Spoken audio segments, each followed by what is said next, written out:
Homeland security ডিপার্টমেন্টে 2 মাসের বেশি সময় ধরে চলা অচলাবস্থা কাটাতে এবার ডেমোক্রেটদের ভোট ছাড়াই বিশেষ বাজেট বিল পাশের উদ্যোগ নিতে যাচ্ছেন সিনেট রিপাবলিকানরা। মঙ্গলবার ক্যাপিটল হিলে সংবাদ সম্মেলনে সিনেট মেজরিটি লিডার জন থুন কথা জানান। তাই রিকনসিলিয়েশন বিল পাশের উদ্যোগ নিয়েছেন তারা। হাউস স্পিকার মাইক জনসনও রিকনসিলিয়েশন প্রক্রিয়ার মাধ্যমে আইস এবং সিবিপিকে আগামী 3 বছরের জন্য পূর্ণ অর্থায়নের ঘোষণা দেন। হোমল্যান্ড সিকিউরিটির 2 মাসের বেশি সময় ধরে চলমান অচলাবস্থা কাটাতে এবার রিকনসিলিয়েশন বিল পাশের উদ্যোগ নিতে যাচ্ছেন রিপাবলিকান সেনেটররা।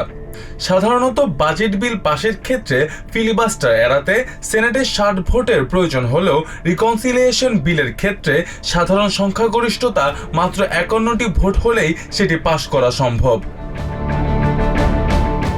মঙ্গলবার ক্যাপিটল হিলে এক সংবাদ সম্মেলনে সিনেট মেজরিটি লিডার জন থুন অভিযোগ করেন ডেমোক্র্যাটরা সীমান্ত সুরক্ষায় আন্তরিক নন, তাই বাধ্য হয়ে রিকনসিলিয়েশন বিলের মাধ্যমে ডিএইচএস ও সিপিবির অর্থায়ন নিশ্চিত করতে কাজ করছেন তারা।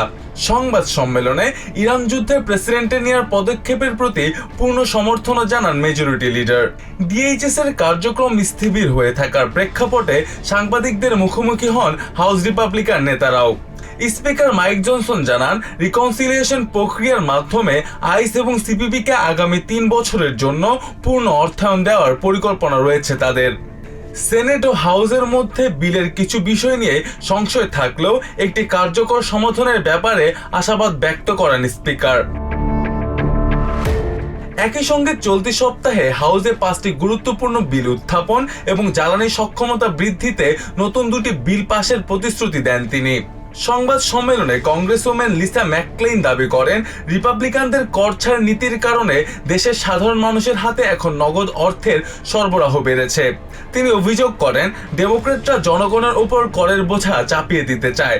তবে প্রশাসনের আমলাতান্ত্রিক জটিলতায় সাধারণ মানুষের জীবনযাত্রার ব্যয় বহুগুণ বেড়েছে বলে দাবি করেন হাউস মেজরিটি লিডার স্টিভ স্ক্যালিস। অন্যদিকে ডেমোক্রেটিক কংগ্রেসওম্যান ইলহান ওমারের সম্পদের অস্বাভাবিক বৃদ্ধি ও আর্থিক বিবরণীতে অসংগতির অভিযোগ তুলে করা সমালোচনা করেন house majority whip Tom এমার।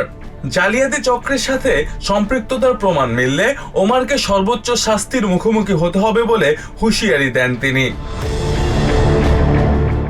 Mustafa Ashikin আবির, TVN 24 নিউজ ডেস্ক।